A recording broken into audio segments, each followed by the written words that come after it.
Hi, my name is Joseph Hamad, DIA, and today I'll be doing a tourist video guide of Austria. So we're going to start off with the Opera House. So this Opera House was initially designed and planned by August von Sincard of the Sincard family, and the interior was planned by Edward Verneuil. Unfortunately, neither of them were able to see the Opera House finished to completion due to von Sincard killing himself and Verneuil dying of a stroke shortly after. In 1869, the Opera House grew in popularity and opened with performing Mozart's Don Juan in the presence of Emperor Joseph.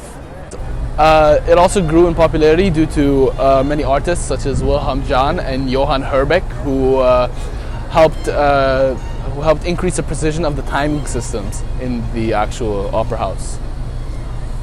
The years 1938 to 1945 were a very dark chapter in the opera's history.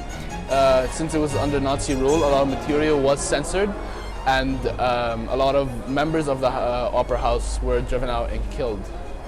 Unfortunately, the Opera House was partially destroyed due to bombings from the British nation.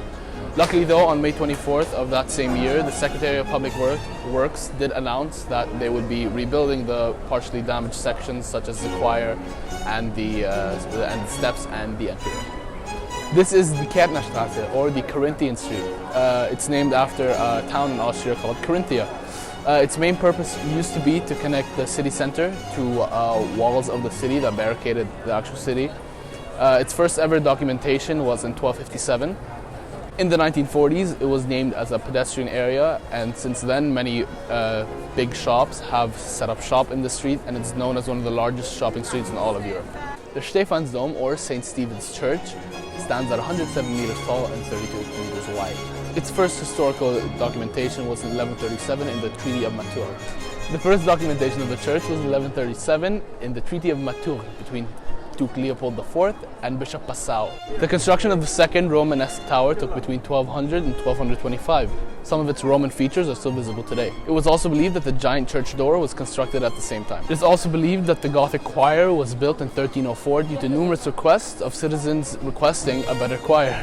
The construction of the North Tower began in 1450 and is officially named the Alderturm, meaning Old Tower. But the tower took too long to build before Turkish forces came and invaded and set their eyes on Vienna. So, the emperor at the time decided to halt all buildings of the tower and to fortify its defenses.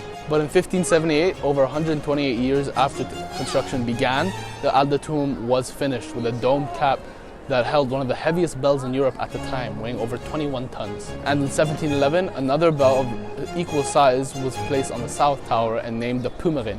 Yet it was 100 kilograms heavier than the original bell on the North Tower and is named the heaviest free-swinging bell in Europe. The Pummerin rang for the first time on the 26th of January, 1712.